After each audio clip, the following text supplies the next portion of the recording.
মেট্রোর সুড়ঙ্গ খননের কাজ শুরু হয়েছে। দেখুন, খিদিরপুর থেকে ধর্মতলা পর্যন্ত খনন কাজ। সেন্ট থমাস থেকে ভিক্টোরিয়া অবধি সুড়ঙ্গ তৈরি হবে। খিদিরপুর থেকে 1.7 কিলোমিটার দীর্ঘ এই সুড়ঙ্গ। এরপর ভিক্টোরিয়া থেকে পার্ক স্ট্রিট পর্যন্ত খনন। কথা বলবো সুদীপ্তর সঙ্গে। সুদীপ্ত, কাজ তো পুরোদমে শুরু হয়ে গেছে দেখছি।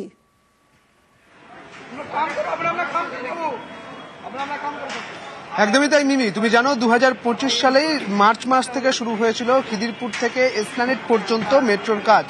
আজকে কিন্তু যেটা দেখা যাচ্ছে, আজকে কিন্তু খনন কাজ শুরু হলো। খিদিরপুর থেকে প্রথমে পার্ক স্ট্রিট পর্যন্ত খনন কাজ হবে, তারপর একেবারে খিদিরপুর থেকে প্রথমে ভিক্টোরিয়া, তারপর ভিক্টোরিয়া থেকে পার্ক স্ট্রিট পর্যন্ত যাবে এবং পার্ক স্ট্রিট থেকে এসপ্ল্যানেড পর্যন্ত খনন কাজ চলবে, সেটা অন্য পদ্ধতিতে। তোমাকে একটু দেখানোর চেষ্টা করবো। আমার ক্যামেরা পার্সন পিন্টু সেই ছবি দেখাচ্ছে। দুটি টানেল বোরিং মেশিন আনা হয়েছে, যাদের নাম দুর্গা এবং দিব্যা, এবং এই মেশিনের দৈর্ঘ্য হচ্ছে 90 মিটার এবং ওজন হচ্ছে 650 টন।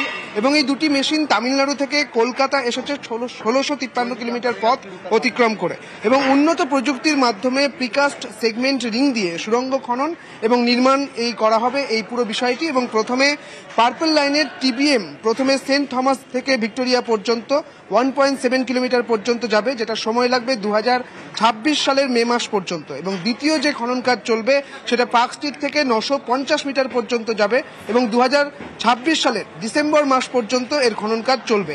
এরপরে যেটা হবে যে পার্ক স্ট্রিট থেকে যে এসপ্ল্যানেড পর্যন্ত যে খনন কাজ, সেটা কিন্তু পূর্বের যে খনন কাজ সেই পূর্বের নিয়মে কিন্তু হবে, অর্থাৎ দুটি বোরিং মেশিন দিয়ে কাজ করা হবে না, এবং ওখানে কিন্তু আগের যে কাট অ্যান্ড কভার যে প্রক্রিয়া, সেই প্রক্রিয়ার মাধ্যমে কিন্তু সেই খনন কাজ চলবে। অর্থাৎ যেটা দেখা যাচ্ছে যে 2025 সালের মার্চে যে মেট্রোর কাজ শুরু হয়েছিল পার্পল লাইনের, অর্থাৎ খিদিরপুর থেকে ধর্মতলা পর্যন্ত, সেই পার্পল লাইনের খনন কাজ কিন্তু শুরু হয়ে গেল আজ থেকে।